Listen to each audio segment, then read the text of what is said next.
여러분 안녕하십니까. 전자신문 웨비나 전문 방송 오쇼TV 사회자 김인순입니다.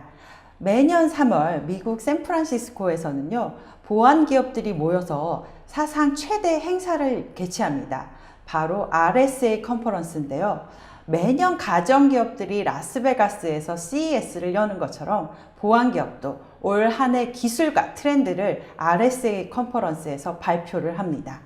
올해도 아주 뜨거운 발표가 이어졌었는데요. 오늘 오쇼TV에서 못 가신 여러분들을 위해서 이번 RSA 컨퍼런스에서 어떤 기술과 어떤 이야기들이 나왔었는지 짚어보도록 하겠습니다.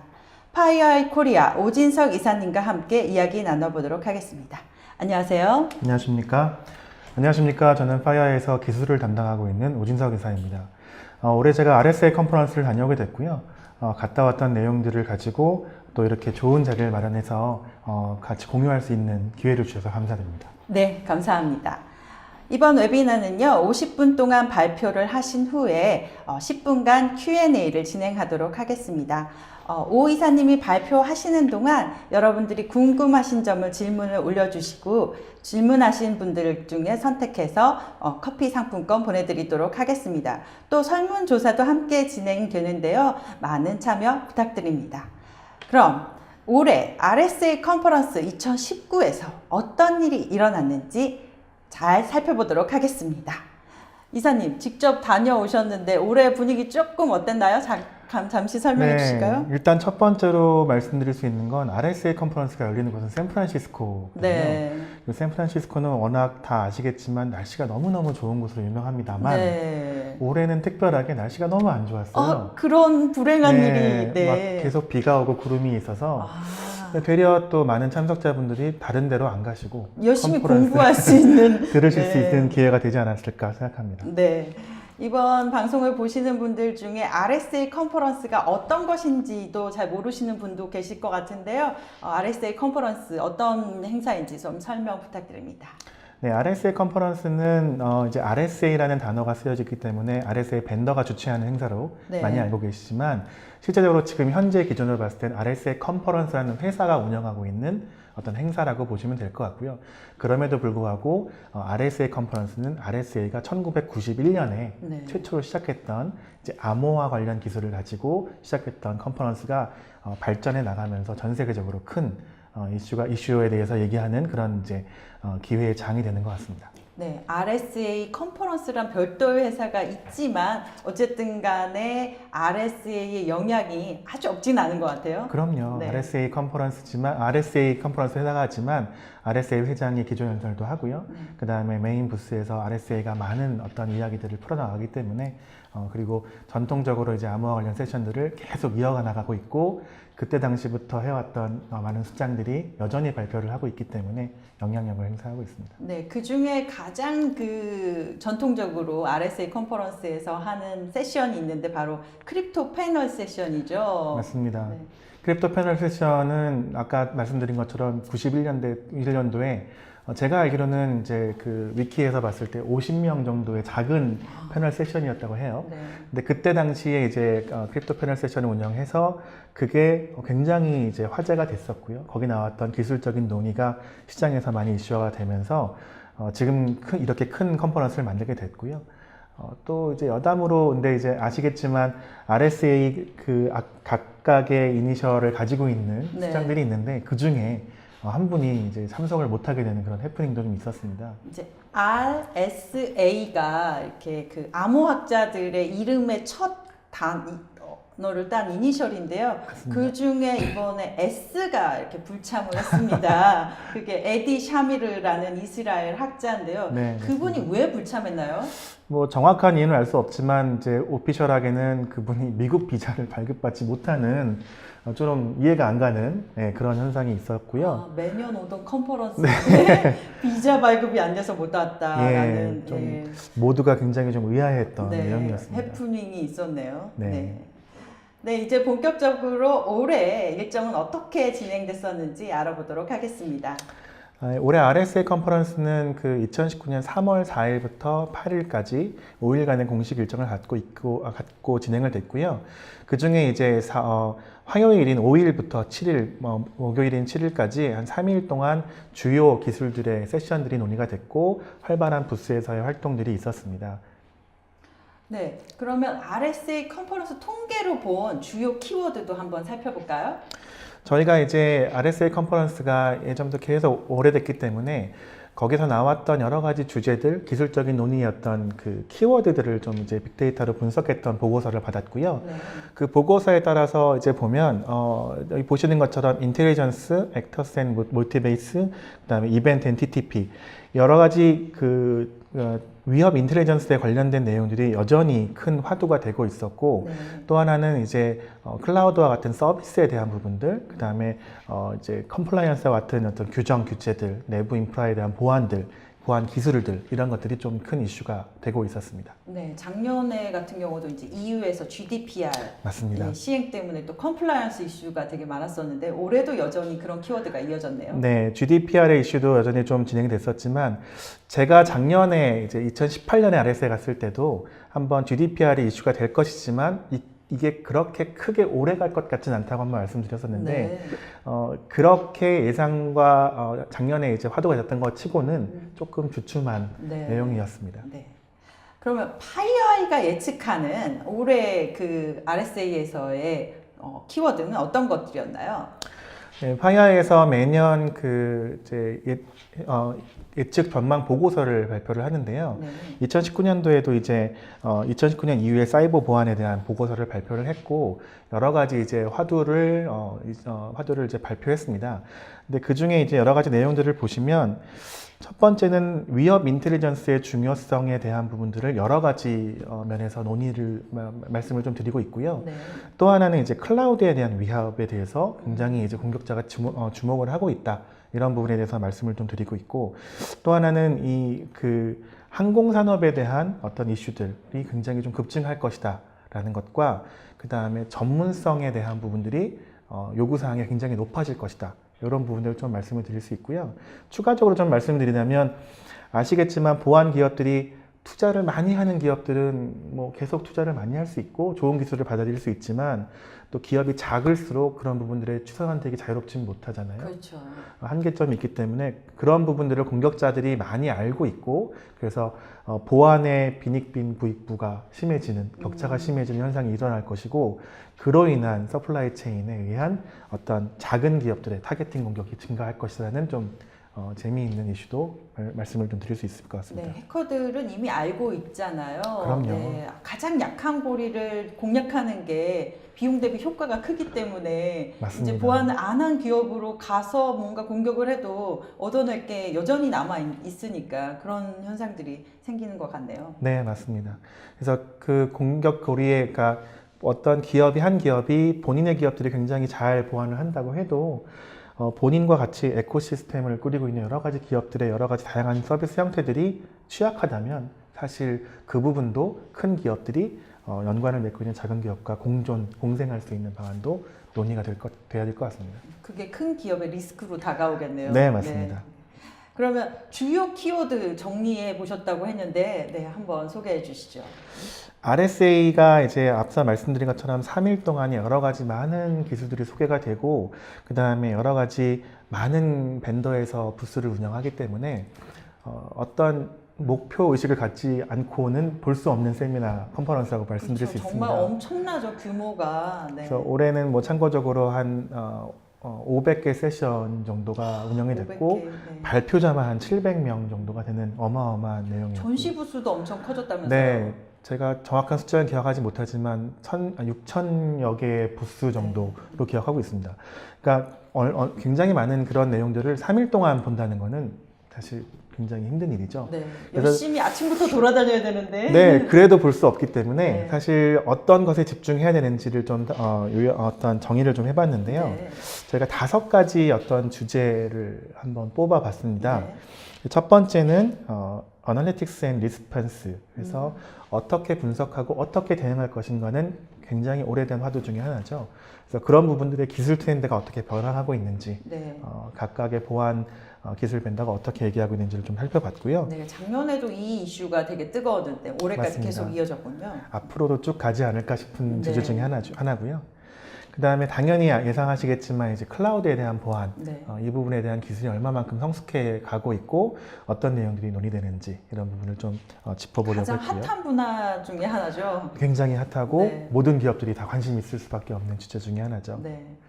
그리고 이제 또 여전히 이루어지는 큰 맥락 중에 이제 TI, 트레이드 인텔리전스에 대한 부분입니다. 그래서 위협 인텔리전스는 여러 가지 형태로 제공을 하고 있지만 그것들이 실제로 어떤 가치를 주어지는지, 그다음에 그 형태가 어떻게 제공되는지 이런 부분을 조금 살펴보려고 했었고요. 네.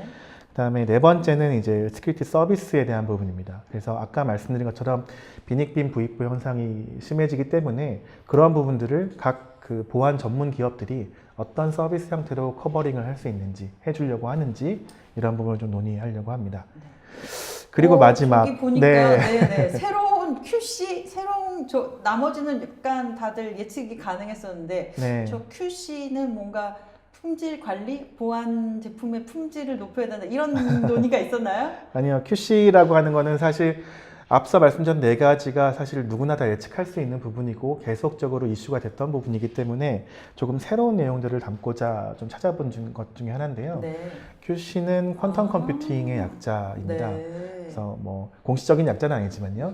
쿼텀 컴퓨팅은 우리말로는 양자 컴퓨팅, 양자 뭐 기술이라고 할 수 있겠죠. 네.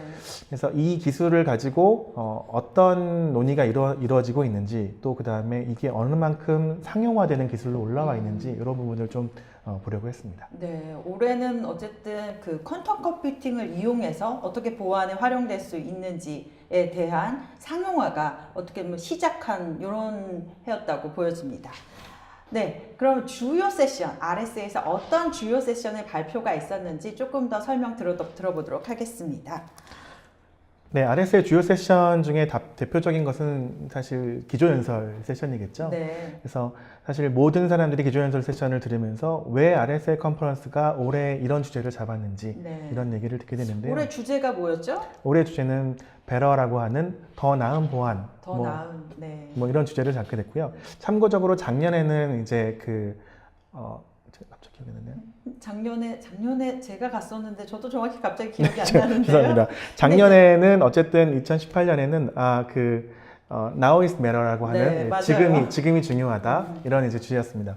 그래서 작년에 이어서 좀 흐름이 이어가는 주제였던 것 같습니다. 그래서 작년에도 이제 지금이 중요하다, 지금의 보안에 더 이상의 정답은 없다, 뭐 이런 그렇죠. 메시지가 있었고요. 네. 그래서 다 함께 어떤 이제 희망찬 미래를 조금씩 꿈꿔가자, 뭐 이런 주제가 있었다면. RSA 컨퍼런스가요, 이렇게 되게 기술적인 컨퍼런스 같은데 기조 연설은 항상 되게 철학적인 네, 맞습니다. 네, 내용이 나오더라고요. 저 내용을 들으면서 좀 이해가 좀 힘든 부분이 있어요. 네. 네, 그래서 올해 사실 그 내용에 보면은 베러라는 주제, 어떤 보안, 더 나은 미래가 있을 것인가라는 주제를 어떻게 풀었냐면 로이 까이라고 이제 RSA 이제 사장님이죠. 사장님께서 이제 말씀하셨던 내용은 실제로 이제 기술이 발달하면서 기술로 인한 굉장히 많은 정보가 쏟아질 거고요. 네. 지금 현재 마찬가지지만 소셜을 포함해서 각각 기술들이 만들어내는, 생산해내는 정보가 굉장히 많을 건데 그 기술들에 의한 정보들과 사람이 하는 활동이 얼마나 많은 신뢰관계를 맺고 있는지가 중요하다. 그리고 그 신뢰관계에 대한 리스크 체크를 하는 게 굉장히 중요하다. 네. 이런 이제 내용을 가지고 있는데요. 사실 이 부분을 얘기하면서 이제 나왔던 내용 중에 하나는 2020년까지 굉장히 가짜 뉴스라든지 언론을 통한 여러 가지 활동들, 정치적인 활동들, 이런 정보가 굉장히 증가할 것이다. 그렇게 했을 때 기업과 국가 입장에서 이러한 정보들이 나에게 가치가 있는 것인지 판단할 수 있는 기준들이 필요하다는 것과 또 그런 것들을 이제 기술적인, 보안적인 관점에서 봤을 때 어떤 정보를 내가 받아들여야 되고 어떤 정보는 버려야 할 것인지를 계속적으로 모니터링할 수 있는 그런 체인이 필요하다라는 이제 내용이었고요. 아무래도 기술이 발전하면서 이제 산업들이 단편적인 기술보다는 소위 바이오 디지털 시대로 넘어간다고 하는 여러 가지 얘기가 많이 있는데요. 네. 우리 인간과 직접 관계된 여러 가지 정보들을 얼마나 많이 정제해서 사용할 수 있는지, 그러기 위해선 사람과 기술의 어떤 트러스트십이 굉장히 중요하다. 네. 뭐 이런 이제 내용으로 그걸 통해서 더 나은 보안을 얘기할 수 있을 것 같다. 이런 약간 말씀하신 것처럼 철학적인 내용들이 좀 기조연설 내용이 포함되어 있었습니다. 네, 항상 첫 기조는 저 이제 컨퍼런스가 이제 기조 연설을 들으려면 사실은 엄청나게 줄을 서야 되잖아요. 안 가보신 분들 모르겠지만 9시 뭐 이 정도 시작하면 7시부터 가서 줄 서셔야 그쵸. 그래도 조금 앞에 가서 되게 생생하게 들을 수 있거든요.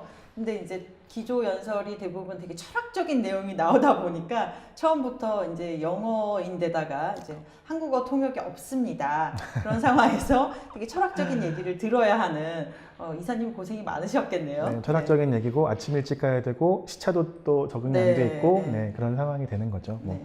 어쨌든 그 기조 연설 첫 번째 연설 잘 정리해 주셨고요. 두 번째로 나온 이야기도 정리 부탁드립니다. 두 번째는 이제 클라우드 시큐리티 아키텍처라고 하는 워크숍 형태의 이제 세션이 진행됐는데요. 네. 이 세션은 그 데이비 셰크폴더라고 하는 그 산스 인스티튜터에서 이제 시니어 인스트럭터가 발표를 했습니다. 그래서 아까 말씀드린 것처럼 클라우드 보안에 대한 여러 가지 논의가 있고 그 다음에 각 기업들이 고민을 하고 있는데 그렇다면 클라우드 보안을 어떤 아키텍처를 가지고 도입을 해야 되는 것인지에 대한 얘기를 했는데요. 산스에서 발표하는 거기 때문에 발표하다 보니 약간 어떤 특정 기술이라든지 이런 걸 언급하기보다는 어떤 프레임, 어떤 방향성을 가져야 되는지를 좀 언급했다고 말씀드릴 수 있을 것 같고요. 네. 그 중에 세 가지 이제 그 큰 어떤 키워드가 첫 번째는 클라우드 보안의 아키텍처 원칙을 이해해야 된다라는 얘기죠. 그러니까 그 얘기인즉슨 클라우드 보안이 기존 인프라 보안과 어떻게 달라야 하는지 네. 이것들을 정의해야 된다는 것들, 그걸 이해해야 된다는 게 첫 번째고요.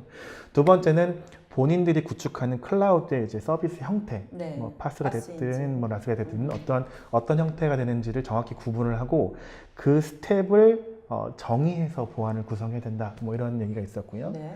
또 하나 세 번째는 그래서 클라우드 시큐리티의 아키텍처의 베스트 프랙티스는 누가 갖고 있느냐? 네. 당연히 AWS나 마이크로소프트 소프트. 애저처럼 그런 서비스 프로바이더가 정의하고 있는 보안의 예제를 잘 준수하고 학습해야 된다. 네. 뭐 이런 어떤 내용들을 좀 포함하고 있었습니다. 어떻게 보면 되게 기본적인 굉장히 기본적인 얘기네요. 내용이었죠. 네.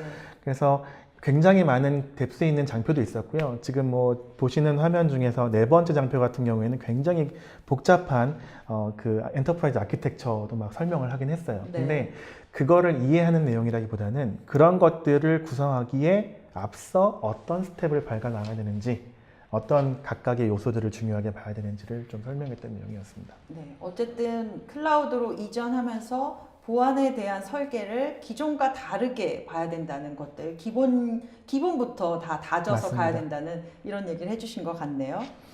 요즘 또 항공 보안 이슈도 많이 있는데요. 이번 RSA 컨퍼런스에서도 항공 보안 이슈가 논의가 됐었는데요. 이 부분도 설명해 주시죠. 네, 그 여러 가지 항공 산업에 대한 보안 이슈들, 위협들에 대한 얘기가 많이 있었는데 그 관련된 세션으로 좀 사실 제목이 좀 재미있었고요. 네. 시큐리티의 뭐 36,000 피트 피트. 이렇게 자극적인 제목으로 났었는데요.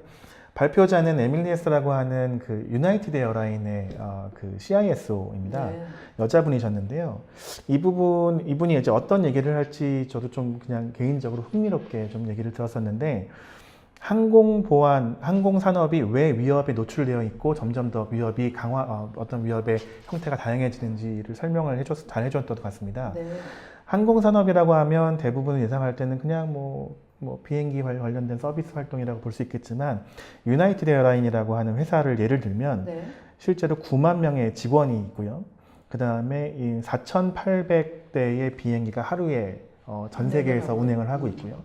그 다음에 여러 가지 공항의 그 도메스틱 허브들, 그러니까 공항의 이제 비즈니스 오피스라고 볼 수 있는 도메스틱 허브가 운영을 하고 있고, 그 다음에 하루에 1억 6천만 명의 승객을 운영하고 있습니다. 네. 그러니까 여러 가지 형태로 봤을 때 사실 개인정보적인 측면이라든지 아니면 뭐 신용정보적인 측면이라든지 아니면 항공에 관련된 운항 정보는 굉장히 기밀 정보 중에 하나이기 그렇죠. 때문에 네. 그런 굉장히 크리티컬한 정보를 다 가지고 있는 기업이 항공산업이라고 볼 수 있고요. 해커들한테는 노다지나 다른 너무너무 곳이죠. 좋은 먹잇감이죠. 네, 네, 네. 그렇기 때문에 또 하나 이제 그런 산업들이 다양한 서비스 형태를 발표하면서 다 아시겠지만 이제 모바일에서 모든 서비스를 대부분 할 수 있고요. 그렇죠. 체크인도 모바일로 하고요. 실제로 이제 유나이티드 에어라인 같은 경우에는 그 실제로 신원조회를 뭐 안면 인식으로 하기도 하고요. 네. 다양한 기술의 형태가 있고 또 하나는 이제 그런 것들을 또 운영하기 위한 직원들의 서비스 플랫폼도 굉장히 방대하고요. 그 다음에 항공산업을 엮고 있는 에코시스템은 또 정부부터 각각의 그 엔드 산업군까지 굉장히 다양한 다양하죠. 영역에 네. 갖고 있기 때문에 이러한 상황에서 CISO라는 사람이 어떻게 일을 하고 있을지 이런 이제 얘기를 나눴는데 뭐 여러 가지 얘기 중에서 제일 재미있었던 것들은 그래서 굉장히 광범위한 산업과 보호에 대한 자산이 있지만 본인이 이제 CISO로 업무를 하면서 중요하게 생각한 건 그래서 우리가 보호해야 되는 자산을 정의하는 것부터 시작한다. 네. 굉장히 기본적인 내용인데 굉장히 좀 의미 있게 다가왔었던 것 같습니다. 뭐가 있는지를 잘 알아야 알아야 보호도 할 수 있는 맞습니다. 거죠. 네. 그래서 그걸 하게 되고 또 하나는 그런 자산을 보호하기 위한 기술들을 내부의 다양한 인재들을 활용해서 다양한 시도에 의한 보안들을 적용한다. 뭐 네. 이런 얘기를 좀 했었고요. 그게 이제 그렇게 큰 기업 그리고 다양한 보호해야 될 자산을 갖고 있는 기업들이 운영을 하는 보안을 운영하는 방법이라고 봤을 때는 사실 저희가 봤을 때 기술만 가지고 얘기하는 그런 이제 보안 벤더 입장에서는 네, 네. 굉장히 새로운 어프로치였던 것 같습니다. 뭐 기술뿐만 아니라 문화라던가 이런 굉장히 것들에 대해서 중요한 것 다 같습니다. 얘기를 하셨네요. 네. 파이아이 CEO도 기조연설에 나왔나요? 네, 파이아이 저희 케빈 맨디아 CEO와 그 다음에 산드라 조이스라고 하는 위협 인텔리전스 부사장께서 나와서 이제 세션을 진행하셨는데요. 네. 제목 자체는 그 view from the front line of cyber security라고 하는 이제 최선선의 이제 보안 위협에 대응 네. 뭐 이런 그런 경험들을 논의하는 내용이었고요. 실제로 케빈 맨디아 같은 경우에는 이제 아시는 분들은 잘 아시겠지만 1990년대 초반부터 미 공군에서 펜타곤에 대한 보안들을 같이 책임지고 있는 그런 업무를 담당을 했었고 네. 그때 당시에 이제 조금 지나간 얘기를 좀 시작을 했었습니다. 그래서 예전에 90년대 초반 같은 경우에는 APT 공격이라든지 이런 위협은 사실상 국가 대 국가의 공격의 형태로 그렇죠. 진행됐었고 네. 예를 들면 미정부의 사이버 부대라 그러면 뭐 중국 정부의 사이버 부대 이렇게 같이 같은 레벨끼리 공격을 하고 주고받는 거기서 머무르고 있었는데 사실 이제 98년도 이때 후반 90년대 후반으로 오면서 인터넷 보급이 확산이 되고 네. 그다음에 여러 가지 기업들이 비즈니스 형태가 인터넷 넘어가면서 소위 지금 우리는 되게 익숙하지만 사이버 크라임이라고 하는 네. 금전적인 혁달을 얻기 위한 공격들이 국가의 배후로부터 시작되는 것들을 목격하기 시작했다. 정부 지원 해커 그렇죠. 조직이 네. 이제 민간까지 넘어오는 거죠. 맞습니다. 네. 이제 그런 활동들을 90년대 후반에 발견하게 됐고 2000년대 초반 넘으면서 그런 활동의 폭이 정치적인 활동으로 변질이 되고 그 다음에 더 나아가서 현재는 사실 어떤 제한적인 국가라기보다는 이제 각각의 목적에 맞는 집단들이 그 어떤 그 지역적인 성격을 가지고 단합을 해서 공격을 하는 형태까지 발전을 하고 있다. 뭐 이런 얘기를 이제 좀 재미있게 발표해 네. 주셨습니다. 저기 장표에 보면 뭐 북한, 뭐 중국 이런 공격 그룹들이 많이 보이네요. 이번에 뭐 새로운 공격 그룹에 대한 발표도 하셨다면서요? 예, 저희가 여러 가지 공격자 그룹을 트래킹하고 있고 저희가 이제 보통 한 12,000여 개의 공격 그룹을 트래킹하고 있는 상태인데 12,000여 개 정도로 네. 소팅이 되는군요, 지금 현재. 예, 네. 근데 그 중에서 이제 발표된 것들은 사실 30-40여 개 정도로 네. 추려집니다. 근데 그런 이제 그 리포트를 APT 뭐 37, 38 이런 이게 그룹 순서대로 그냥 나오는 네, 맞습니다. 건가요? 네, 특정 번호를 이렇게 저희가 하는 건 아니고요. 트래킹하고 있는 그룹 중에서 정황과 모든 것이 아주 확실해지면 그거를 이제 다음 순서 번호로 명명을 하게 됩니다. 네. 그래서 작년 한 해 동안 2018년에는 APT 37부터 39까지 3개 그룹에 대해서 저희가 모든 정보를 다 리포트 형태로 제공을 해드렸고요. 1년에 3개의 그룹 정도를 명확하게 구분하는 것도 사실 쉽지 않은 일이군요. 그렇죠. 그리고 더 재미있는 거는 그 중에 37, 38번은 북한이 네, 배후 그룹이었다는 거죠. 네.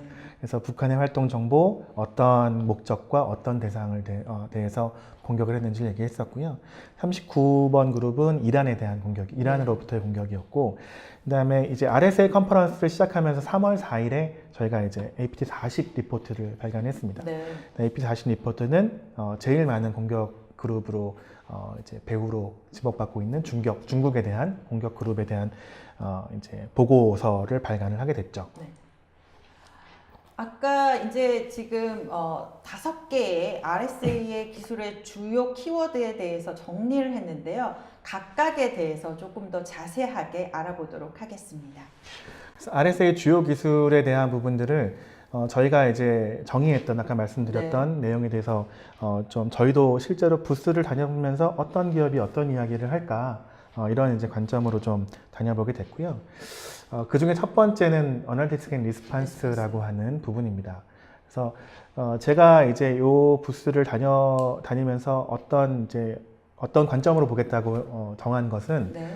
각각의 보안 벤더가 탐지와 대응을 다 한다고 얘기를 하죠. 네. 근데 각각의 보안 벤더는 가지고 있는 기술의 어떤 랜드스케이프가 굉장히 다양하죠. 그래서 네네. 엔드포인트부터 네트워크, 진짜 플랫폼까지 가지고 있는데 그 각각의 벤더들이 말하는 탐지의 영역과 대응의 영역은 어떤 의미가 있는지를 좀 분석하려고 돌아봤고요. 많은 부스 중에서 이제 대표적으로 이제 아시는 분은 아실 수 있는 엑사빔이라고 하는 심의 계열 중에 하나라고 보시면 될 것 같습니다. 떠오르는 어떤 벤더인데요. 엑사빔의 특징 중에 하나는 그 UEBA 기반으로 탐지를 하는 알고리즘과 머신러닝 기술들을 굉장히 특화되게 갖고 있고요. 네. 여러 가지 이제 인프라에 대한 활동들에 대한 정황들을 이제 수집을 해서 그거를 사용자의 활동 기반으로 이상 여부를 탐지하고 거기에 대해서 이제 뭔가 조치를 하고 대응할 수 있는 플랫폼의 형태로 제공하고 있었는데 일단은 그 UEBA의 탐지의 어떤 컨셉이나 알고리즘이나 그런 기술적인 구성은 굉장히 흥미로웠습니다. 네. 개인적으로. 그렇지만 그렇게 탐지했을 때 그거를 대응하는 부분들은 사실 기존에 있는 레가시 시스템들을 그냥 엮어서 해야 된다라는 약간 조금 단순한 대응 논리였기 때문에 그 부분들은 좀 제약사항이 있지 않았나 이런 부분이 조금 아쉬웠던 부분이고요. 네. 그다음 또 하나는 이제 크라우드 스트라이커라고 하는 이제 EDR로 가장 많이 알려져 있는 네, 벤더죠. 요즘 또 떠오르는 기업이죠. 굉장히 떠오르고 네. 있고 여러 가지 많이 아마 접해 보실 수 있는 벤더 중에 하나인데요. EDR이라고 하는 벤더가 가지고 있는 특성 중에서 어떻게 대응하고 어떻게 탐지하고 대응하는지를 이제 좀 살펴봤는데요. 사실 기대했던 부분은 크라우드 스트라이커가 역량적으로 많이 이제 좋은 평가를 받고 있기 때문에 네. 엔드포인트를 넘어서는 어떤 것들을 할 수 있는 역량이 있는지를 좀 관심 있게 봤지만 사실 여전히 어쩔 수 없는 한계죠. 엔드포인트 벤더기 때문에 네. 엔드포인트를 넘어선 뭐 네트워크라든지 사실 아니면 인프라에 있는 다른 시스템이라든지 이런 시스템과의 어떤 시너지를 얻는 부분은 좀 제약적이었고요. 네. 엔드포인트에 왔을 때에 어떤 일이 벌어지는지 그래서 그거는 아주 뭐 정확하게, 좋은 네. 기술을 가지고 있는 것 같습니다.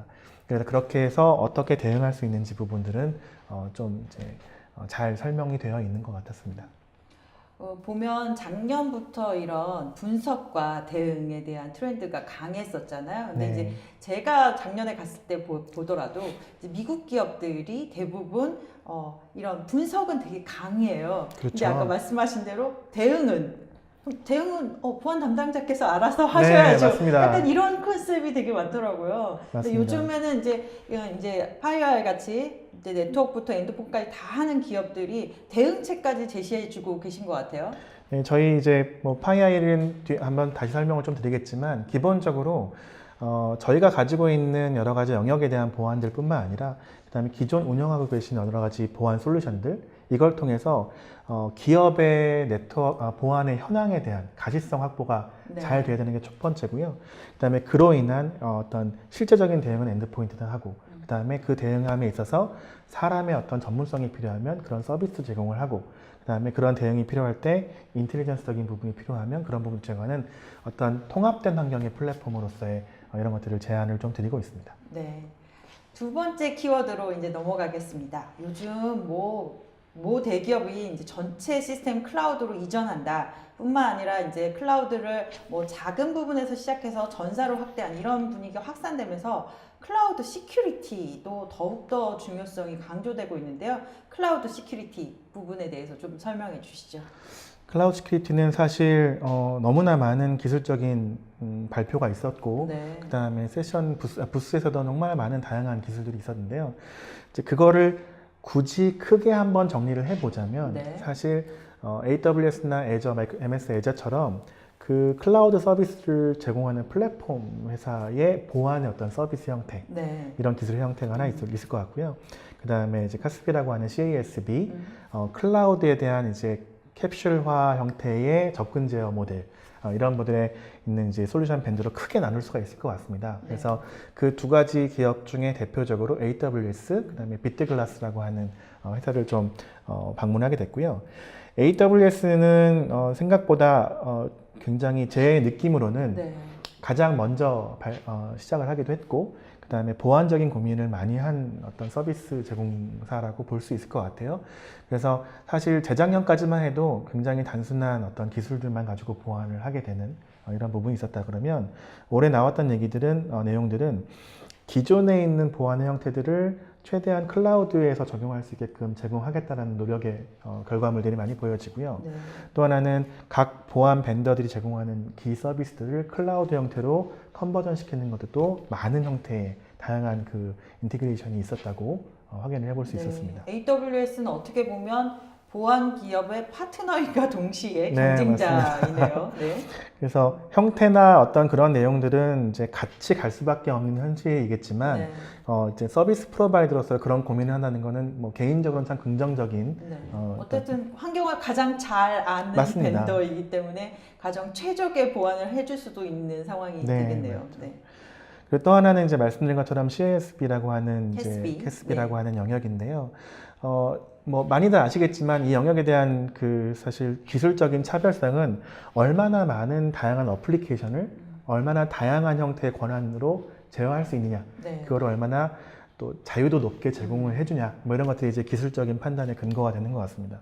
그래서 그 중에 이제 비트글래스는 한 탑 3 정도 되는 회사 중에 하나였고요. 네. 인상 깊었던 것은 그 CASB, 카스비 형태의 그 권한의 세부 내용들이 굉장히 다양했고요. 네. 그다음에 한 어플리케이션의 한 특정 모듈에 대한 그다음에 특정 API 행동 하나, 그 하나까지 다 통제할 수 있는 세분화된 내용들을 좀 제공하고 있어서 좀 인상적이었습니다. 네. 그리고 또 하나 이제 좀 추가적으로 말씀드리고 싶은 건 사실 굉장히 오랫동안 화두가 되었던 이제 주제 중에 하나죠. 네. 제로 트러스트에 관련된 부분인데요. 사실 열심히 찾아봤습니다. 사실 요거를 좀 제가 좀 정리를 하고 싶어서 네. 찾아봤지만 예상하는 것만큼 아직도 크게 올라오진 않았어요. 네. 네, 특정 벤더들의 어떤 얘기들은 많이 있었으나 근데 제로 트러스트의 모델이 클라우드 비즈니스 형태에서는 사실 이제 빼놓고 얘기할 수 없는 네, 그런 이제 비즈니스 보안 모델이 된 것 같고요. 그다음에 아까 말씀드렸던 AWS를 포함해서 뭐 시만텍이라든지 다양한 회사에서 기업에서 제로 트러스트 모델을 가지고 보안 비즈니스 형태를 제공하는 이제 그런 내용들도 많이 소개가 되었습니다. 5년 전부터 가장 핫한 분야 중에 또 하나인 트레이드 인텔리전스 이쪽은 어땠나요? 올해 이제 그 RSA 컨퍼런스에 다녀오신 분들 중에 한 절반 정도는 메인 키워드는 그 트레이드 인텔리전스였다라고 얘기하시는. 이번에 새로 가신 분들이 뭐 그럴 수도 않을까요? 있겠죠. 네, 네, 그러니까 네. 그만큼 뭐 말씀 주신 것처럼 여전히 굉장히 오랫동안 네. 화제가 됐지만 여전히 핫한 키워드가 되는 거고요. 네. 그 뎁스가 점점 깊어지는 것 같습니다. 그래서 예전에는 이제 트레이드 인텔리전스를 다양한 그냥 뭐 많은 데이터베이스 정도로 예상을 했다 그러면 그 데이터베이스가 기업에 어떤 영향을 주는지에 대한 고민들을 각각의 고객들이 하시는 것 같고, 그 다음에 그 고객의 그런 기대에 또 반영하기 위한 여러 가지 형태의 서비스가 제공이 되고 있었습니다. 두 가지 기업을 제가 좀 표적을 좀 다녀왔는데요. 네. 그 차트의 우측 상단에 보시면 이제 그 마켓 쉐어 내용이 나오는데 네. 사실 이 부분에 파이어아이가 뭐 독보적인 것은 저희가 뭐 굳이 강조드리지 않아도 알 수 있을 텐데요. 네, 그렇죠. 그 밑에 이제 스트롱 퍼포머라고 하는 부분에 레코디드 퓨처와 플래시 포인트가 좀 이제 흥미로웠어요. 네. 그래서 두 가지 기업을 다녀왔는데 제공되는 형태는 굉장히 유사했습니다. 아주 개인적인 의견을 말씀드리면 엔지니어가 굉장히 좋아할 만한 자극적인 화면들을 많이 제공한다 네. 라고 좀 말씀드릴 수 있을 것 같습니다. 그래서 레코디드 퓨처는 여러 가지 검색 기반으로 검색을 했을 때 그거를 굉장히 잘 정리를 해놨어요. 다양한 형태의 이제 그 카테고리로 정리를 해서 어떠한 내용들을 검색해도 그런 내용들이 뭐 몇 건이 있는지를 막 데이터베이스 형태로 보여주거나 통계적으로 보여주는 내용들의 강점이 있었고요. 플래시 포인트 같은 경우에는 약간 좀 특화된 인텔을 제공하는데 약간 뭐라고 할까요? 기업의 정보가 유출된 형태에 대한 검색들. 네. 예를 들면 저희가 많이 아는 것처럼 카드대란 이름의 카드 정보가 거래되고 하는 네. 것들, 이게 어떻게 분포가 되어 있는지 이런 것들을 조사해보는 이런 것들로 좀 구성이 되어 있다고 말씀드릴 수 있을 것 약간 같습니다. 니치 마켓이네요. 예, 약간 조금 포지션이 다른데요. 네. 근데 어쨌든 로우 데이터를 가지고 그런 이제 데이터 어떤 인텔 형태로 만들어내는 차이가 있었는데요. 개인적으로 생각하면 이제 개인적으로 위협 인텔리전스가 가지고 있어야 되는 것은 사실 정보의 생산 능력이라고 봅니다. 네. 그러니까 저희가 앞서 말씀드린 것처럼 APT 공격자 그룹에 대한 보고서 이런 것들을 만들어내는 것처럼 실제 어떤 일이 있었는지를 좀 해야 되는데 그런 부분들은 조금 제약적이었고 시장에 어떤 데이터가 있는지를 정리하는 그런 모아서 다시 정리해서 맞습니다. 파는 네. 그런 형태로 조금 그래서 아마 저희가 파이어아이가 좀 독보적인 위치에 있고 이제 나머지 벤더들이 그렇게 스트롱 퍼포머로 따라오는 것 같습니다. 네. 아까도 계속 말씀하셨는데 이제 보안 담당자들을 계속 충원할 수가 없잖아요. 그래서 이제 전문 서비스를 이용한다거나 이런 것들이 많아지면서 시큐리티 서비스 이 분야도 좀 각광받았다고 하셨는데 시큐리티 서비스 분야도 설명해 주시죠. 네, 이 부분 같은 경우에는 제가 이제 말씀드린 것처럼 각각의 보안 벤더가 서비스를 제공한다고 얘기를 해왔고 네. 그런 거를 현장에서 한번 얘기를 나눠보고 싶었어요. 근데 실제적으로 현장 부스는 아무래도 세미나 특성상 그렇죠. 제품과 기술 위주로 부스를 운영하기 때문에 서비스에 대한 얘기를 논의할 수 있는 자리가 별로 없었습니다. 네. 그래서 이제 제가 잠깐 크라우드 스트라이커에서 어떤 서비스를 제공하는지 그다음 시만텍에 대해서 좀 확인을 했는데 제가 알고 있는 것보다 현재 부스에서 설명해 주는 게 좀 적긴 했습니다. 했었고 하지만 이제 각각의 보안 벤더가 본인이 가지고 있는 전문성을 바탕으로 고객이 필요한 것들을 이제 적극적으로 지원하겠다라는 형태의 네. 서비스를 가지고 있었고 파이어아이도 역시 이제 그런 부분에 대한 여러 가지 서비스 모델들을 발표를 했고 소개하는 자리를 가지고 있었습니다. 이번 마지막 키워드 새로 떠오른 QC라고 정의하셨는데요. 퀀텀 컴퓨팅은 어떤 키워드가 트렌드가 있었는지 설명해 주시죠. 예, 퀀텀 컴퓨팅은 실제적으로 지금 현재 기술적으로 논의되는 것은 당연히 이제 암호화에 관련된 네. 이제 기술의 어떤 적용이 제일 먼저 있었고요. 네. 이 부분들에 대한 이제 필요성 자체는 암호화에 대한 모듈들은 굉장히 많이 쓰시는데 알고 계신지 모르겠지만 우리가 암호화에 쓰고 있는 소위 랜덤 값이라고 그쵸. 하는 이 랜덤 값은 실제 랜덤 값이 아니거든요. 그렇죠. 컴퓨팅 파워에 의해서 어느 순간 생성된 값이죠. 그쵸, 어느 순간 예측될 수 있는 물론 굉장히 큰 데이터겠지만 그렇기 때문에 암호화에 있어서 이 랜덤 함수 하나만 놓고 봐도 컴퓨팅 파워는 굉장히 많이 늘어나야 된다는 게 이제 암호화 관련된 네. 전문가들의 의견인데요. 그런 것들을 하기 위한 기업들이 이제 각각의 하드웨어 기반의 암호 모듈들을 제공하고 그러한 모듈들을 점점 발전시켜서 퀀텀 컴퓨팅 형태의 이런 모듈들을 제공하고 이런 모듈을 통해서 큰 기업, 엔터프라이즈 환경이라든지 클라우드 환경에서 동작시킬 수 있는 고성능의 암호 모듈들을 가지고 발표할 것이라는 게 현재의 기술의 수준이었습니다. 네. 내년에는 더 발전된 기술을 볼 수 있을 것 같네요. 네, 맞습니다. 내년에는 좀 더 기술의 형태라든지 또한 또 재미있는 위협의 좀 흥미로운 위협의 형태도 좀 얘기를 드릴 수 있지 않을까 예상해 봅니다. 네. 이사님, RSA 컨퍼런스에서 가서 들었을 때, 봤을 때, 전 시장에서 봤을 때 가장 많이 보였던 기술은 어떤 것이었습니까? 사실 RSA 컨퍼런스에서 지금 앞서 말씀드렸던 여러 가지 그 내용들에 대한 부분도 굉장히 많은 논의가 됐었지만 네. 실제적으로 부스의 개수로 따지면 사실 엔드포인트에 특히 EDR 기술에 대한 부스가 가장 많았다고 볼 수 있을 것 같습니다. 제가 느낀 그냥 제 표현으로는 그냥 춘추 전국시대 같은 EDR 춘추 전국시대였군요. 예, 네. 그런 내용이었고요. 실제로 큰 모스콘 노스 부스라든지 사우스 부스를 제외한 중간에 있는 통로 부스들, 굉장히 작은 벤처들도 굉장히 다양한 형태의 EDR 기술들을 가지고 올해는 통로 부스가 생겼군요. 네. 원래 노스에는 이제 거대한 기업들, 이제 이미 시장에서 되게 어느 정도 자리를 잡은 이제 파이어아이라던가 시만텍이라든가 마이크로소프트 이런 기업들이 주로 있고요. 사우스는 이제 미국 시장에서 조금 해보겠다 하는 이제 그런 기업들이 나와서 하는 곳인데 올해는 그 사이에도 부스를 마련한 네, 맞습니다. 거군요. 이제 뭐 사우스 쪽 건물이 새로 리모델링 되면서 노스와 사우스는 좀 메이저 벤더들이 좀 주를 이루고 있었고요. 그다음에 그 벤처 기업들은 그 중간에 큰 통로에서 네. 굉장히 치열한 어떤 세일즈 활동을 하고 있었습니다. 거기에도 EDR 벤더들이 엄청나게 많은 벤더들이 있었습니다.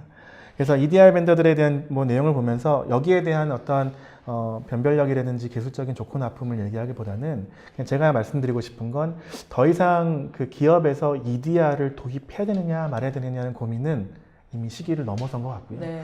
EDR은 이제 기업에서 무조건 가야만 하는 도입해야 되는 기술로 이미 이제 시장에서 논의가 끝난 것 같은 그런 느낌을 좀 받았습니다. 네. 그래서 그런 부분을 논의할 때 여러 가지 평가와 기술의 여러 가지 잣대를 가지고 보실 텐데 최근에 이제 미틀이라고 하는 기관에서 미국의 정부기관의 후원을 받은 ATT&CK 평가 결과 리포트가 나왔고요. 네. 이 부분들은 뭐 제가 이 내용을 설명드리진 않겠지만 다양한 공격에 대한 EDR이 어떻게 보안에 영향을 주고 어떻게 분석하고 대응해야 되는지를 평가한 내용이라고 볼 수 있습니다. 네. 그래서 여기 자료에 보시는 것처럼 그 웹사이트의 모든 결과가 다 오픈되어 있습니다. 네네. 그래서 그 부분들을 보시고 말씀드린 것처럼 EDR에 대한 평가와 검토를 바로 시작하시는 게 좋을 것 같습니다. 네. 전 세계 시장도 이미 이제 EDR로 다 넘어가고 있는 그런 트렌드를 말씀해 주셨습니다. 파이어아이도 이제 RSA 부스를 크게 내잖아요. 어떤 기술과 서비스를 선보이셨는지 설명해 주시죠. 네, 파이어아이드에서도 아까 말씀드렸던 여러 가지 앞서 주요 키워드, 네. 주요 기술들에 대해서 저희도 이미 고민을 하고 있었고 거기에 대한 대응책을 다 마련을 하고 있었습니다. 그래서 여러 가지 부스 형태의 이제 부스에서 기술적인 논의, 그 다음에 저희가 컨설팅하고 있는 컨설팅적 그런 부분들, 위협 정보에 대한 부분들, 그 다음 서비스 형태 다양하게 논의가 있었고요. 네. 그 부분들을 저희가 이제 부스에서 나왔던 내용들을 잠깐 설명을 좀 드려보면 네.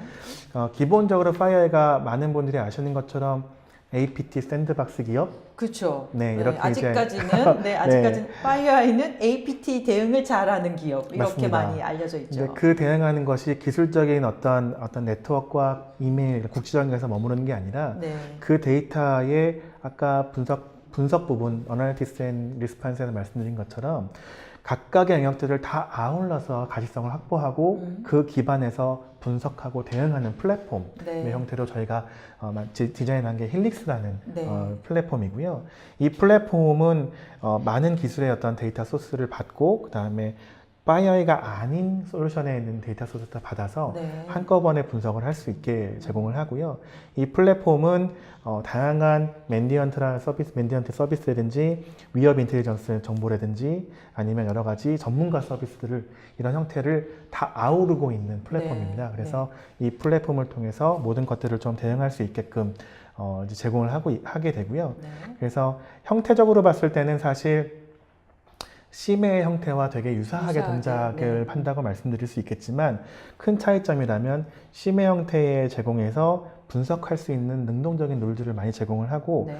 그 룰에 의한 탐지 결과를 자동적으로 대응할 수 있는 자동화 기능 네. 이런 것들도 포함을 하고 그런 것들을 하기 때문에 운영자들께서 절대적인 시간을 확보하고 더 깊은 헌팅의 영역, 보안의 헌팅 영역까지 할 수 있도록 그런 모든 것들을 한 프레임 안에서 플랫폼 안에서 제공할 수 있게끔 제공하는 이제 플랫폼이라고 말씀드릴 수 있을 것 같습니다. 네.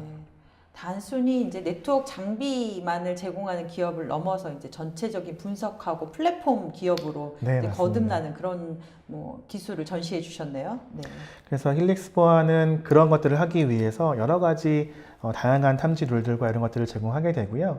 그 다음에 이런 것들을 제공할 때 룰뿐만 아니라 그것들을 어떤 가시성을 가지고 그런 것들을 이제 분석해야 되는지를 판단할 데이터들 이런 네. 것들을 자유도 높게 대응할 수 있게 제공해드리고, 또 하나는 이제 저희가 엔드포인트를 포함한 여러 가지 네트워크 이메일 장비를 갖고 있기 때문에 네. 각각의 영역을 통해서 실제 기술 대 기술로 대응할 수 있는 부분들을 바로 제공을 해드립니다. 그래서 엔드포인트를 통해서 추가적인 분석, 추가적인 정보의 획득, 그 다음에 즉각적인 조치 이런 것들도 할 수 있는 헬릭스라는 플랫폼을 통해서 엔드포인트와 네트워크와 이메일도 다 아우를 수 있는 플랫폼 형태를 가지고 있습니다. 그 헬릭스 플랫폼 안에 이제 엔드포인트 에이전트도 네. 있는 거죠? 네, 같이 포함이 되고 있고요. 그 다음에 그런 모듈이 개별적으로 동작을 할 수 있지만 힐릭스라는 플랫폼 안에서는 통합돼서 운영될 수 있는, 다 연동돼서 예, 위협 정보를 맞습니다. 함께 공유하고 이런 형태로 가는 거겠네요. 네. 그리고 이제 또 하나는 그렇게 할 때 가장 중요한 건 이제 인텔리전스 정보인데요. 네. 위협 인텔 정보는 저희가 가장 풍성하게 갖고 있는 것이고, 이 플랫폼은 이미 힐릭스 안에 다 포함이 되어 있습니다. 그래서 네. 아까 말씀드렸던 각각의 로그 소스가 넘어왔을 때 그런 부분들을 다 인텔리전스로 검증을 하고 확인을 할 수 있고 대응을 도와드리는 역할도 하고 있고요. 이게 다 클라우드 기반으로 돌아가는 거죠? 현재는 클라우드 플랫폼에서 돌아가게 되고요. 네. 그다음에 올해 중에 이제 온프라미스 버전도 출시를 할 예정입니다. 특정 기업이 우리 정보가 바깥으로 나가는 거 맞습니다. 싫어 이런 기업이 또 국내 기업이 많잖아요. 국내 문화상, 정서상 또 그런 게 필요하고. 그래서 온프라미스용 제품도. 네, 맞습니다. 네. 그리고 또 하나 힐릭스의 특징 중에 하나는 그렇게 분석 대응하는 과정에서 장비가 장비 간의 의사소통을 해서 해결할 수 있는 부분을 자동화시킬 수 있는 자동화 기능을 가지고 있습니다. 네. 이 부분은 이제 비즈니스 로직이라고 하죠. 로직을 통해서 여러 가지 다양한 형태로 정의를 하고 그거에 의해 이제 나온 결과를 가지고 실제 사람이 운영, 대응을 실제로 할 수 있게끔 네. 제공을 해주는 건데요.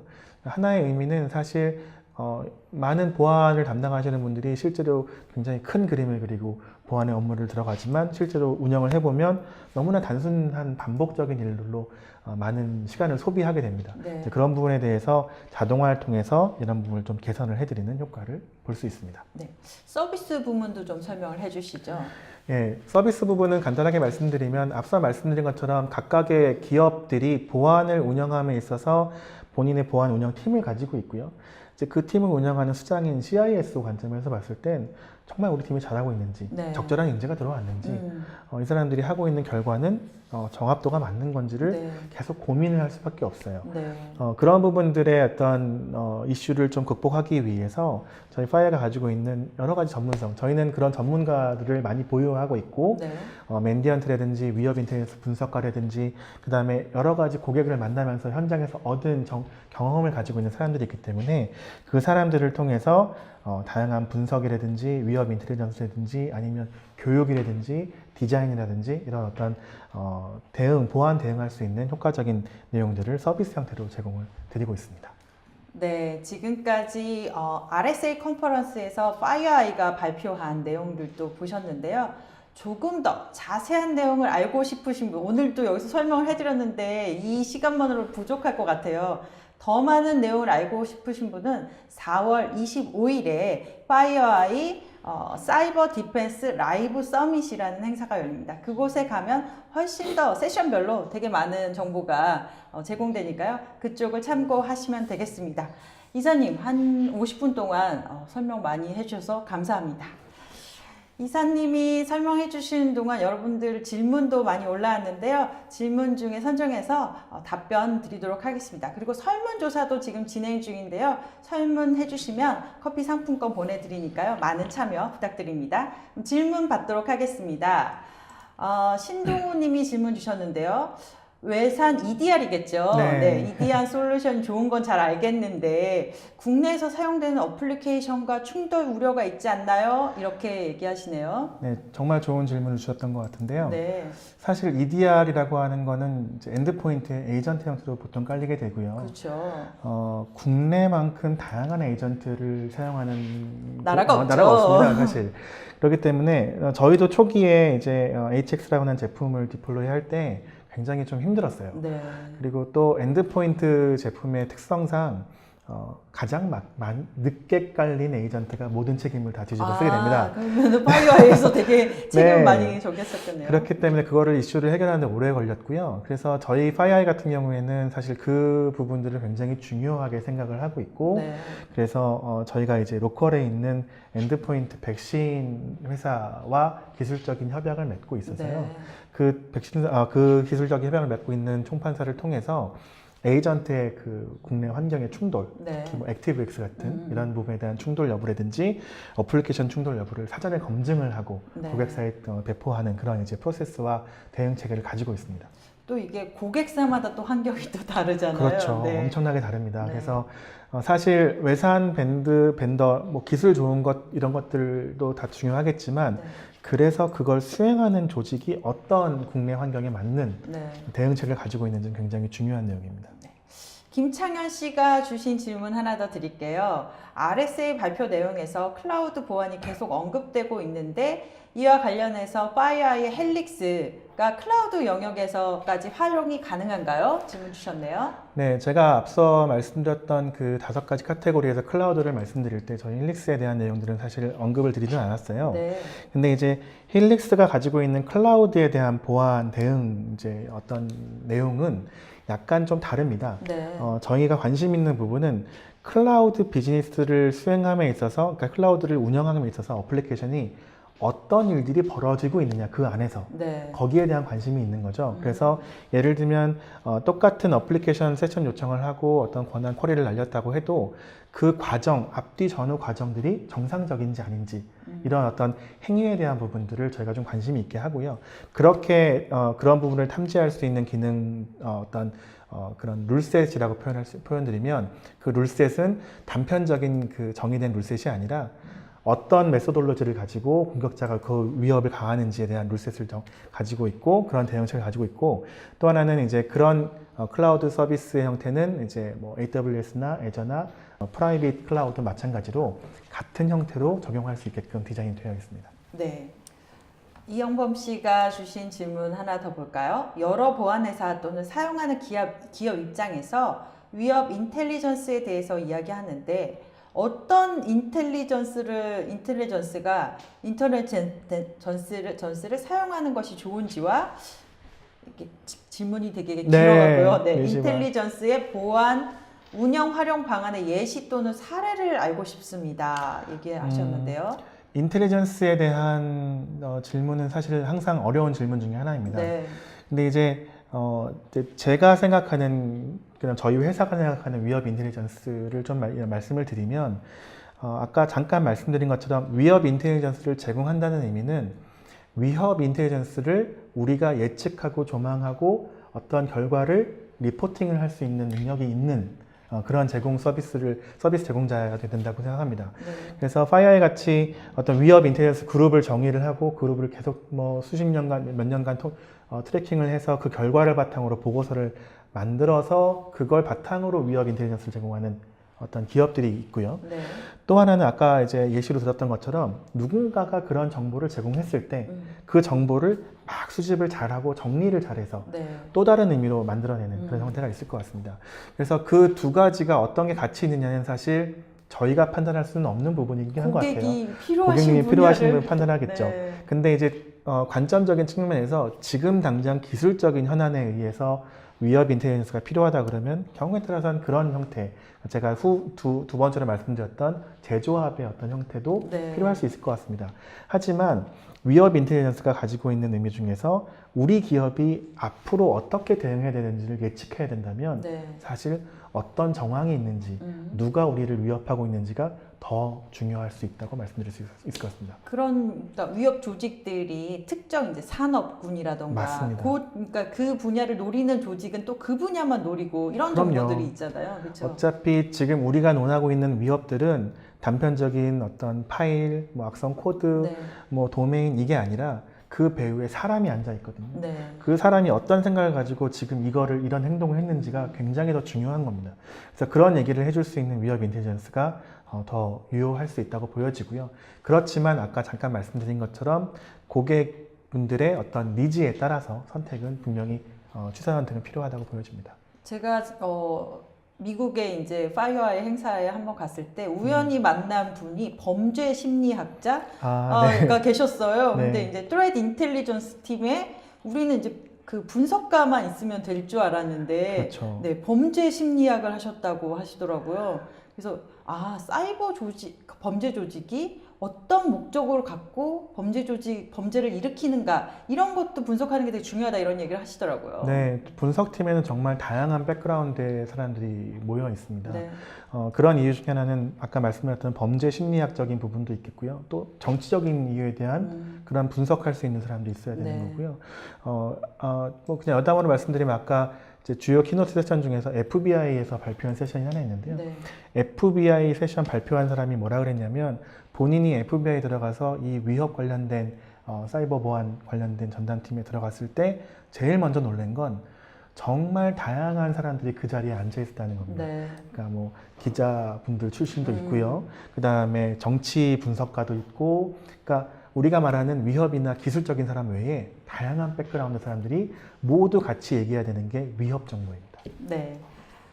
손태용 님이 주신 또 다른 질문 하나 볼까요? EDR 기술의 적용 능력을 평가하는 기준이 있는지 아까 약간 그 기관에 대해서 네. 설명해 주셨는데 있다면 국내 기술 수준은 세계적인 벤더들과 어느 정도 차이가 있는지 이거 어려운 질문이네요. 네, 제가 좀 답변을 잘 드려야 될 것 같은데요. 네.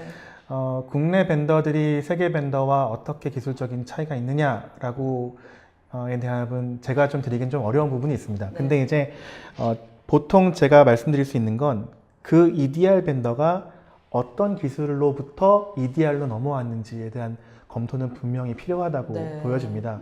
그래서 예를 들면 좀 뭐 극단적인 예를 들면 네트워크나 방화벽 벤더가 EDR을 만든다는 것과 네. 예를 들면 전통적으로 백신을 하던 벤더가 네. EDR을 만든 것과는 굉장히 큰 차이가 있겠죠. 네. 그런 것들처럼 그 기반 기술이 어떤 기반 기술로부터 EDR에 넘어왔냐가 좀 중요한 포인트가 될 것 같고요. 그러다 보니까 국내에 있는 벤더들은 여러 가지 이름 있는 벤더들, 뭐 엔드포인트 기업들은 다 EDR을 가지고 있죠. 그렇죠. 그렇지 않은 기업들도 EDR을 많이 출시를 하고 있습니다. 네, 네. 이런 부분에 대해서는 조금 잘 검토해야 될 필요가 있을 것 같고요. 평가 기준에 대해서는 사실 선택하기 따라 다르겠지만 본인이 EDR, 그 각 기업께서 EDR을 도입했을 때 어떤 효과를 보고 싶은지에 따라서 좀 달라질 것 같아요. 네. 근데 절대적으로 필요한 건 제가 앞서 설명드렸던 미트리라고 한 보고서에 네. 나온 것처럼 다양한 공격의 형태를 다양한 기술로 대응할 수, 탐지하고 대응할 수 있는 이런 기술을 얼마나 잘 정리하고 보유하고 있느냐 네. 이런 부분들을 좀 확인해 보실 필요가 있지 않을까 생각합니다. 사실 EDR이 되게 논의는 많이 되고 있는데 보안 네. 담당자분들이 막상 도입하려면 되게 어려워하시는 맞습니다. 분야 중에 하나인 것 같습니다. 또 다른 질문 하나 볼까요? 보안 전문가 서비스, 네, 좋은 것 같은데요. 기존 보안 관제 아웃소싱과는 어떤 차별점이 있습니까? 네, 보안 전문가 서비스라고 하는 거는 사실 아까 말씀드린 것처럼 각 기업들이 지금 당장 해결할 수 없는 부분들을 요청하는 부분인데요. 네. 보안 관제나 이제 아웃소싱하고 있는 MSSP 같은 그런 부분들도 당연히 커버링을 하고 있는 부분이긴 네. 합니다. 그렇지만 사실 조금 차이가 있는 건 그들이 얼마나 보안만 전문성을 가지고 있느냐라고 하는 것이 좀 차이가 있겠죠. 네. 그래서 저희가 말씀드리는 건 저희가 가지고 있는 보안 인력, 전문성을 가지고 있는 보안 인력이 그냥 여러분의 팀원으로 활동한다. 이런 개념으로 접근하시면 좋을 것 같고요. 네. 그래서 그렇게 단편적으로 몇 시간이 됐던 며칠이 됐던 그 가려운 부분들을 그려줄 수 있는 전문가가 내 옆에 앉아서 같이 일을 한다. 이런 서비스의 형태라고 보시면 좋을 것 같습니다. 네, 이건 마지막 질문이 될 것 같은데요. 국내 보안 업체들의 참가 현황이 궁금하며 국산 보안 솔루션 중에서 글로벌 시장에서 통할 수 있는 것들은 어떤 것이 있을까요? 국내 업체들도 좀 보셨나요? 네, RSA 컨퍼런스 가면은 그 각 국가별 관이 있죠. 관이 있어요. 네. 그래서 올해도 이제 한국 관이 있었고 한국 관에 제가 개수는 잘 모르지만 한 20여 개 안 되는 기업들이 참가를 했습니다. 여러 가지 매년 참가했던 기업이 참가하기도 했고요. 예를 네. 들면 뭐 파수닷컴이라든지 파수닷컴이라든지 서만사라든지 질환지교 네, 맞습니다. 하기도 했고 그 다음에 또 약간 좀 작은 벤처 기업들도 이제 적극적으로 미국 네. 시장을 위해서 한번 나온 기업도 있었는데요.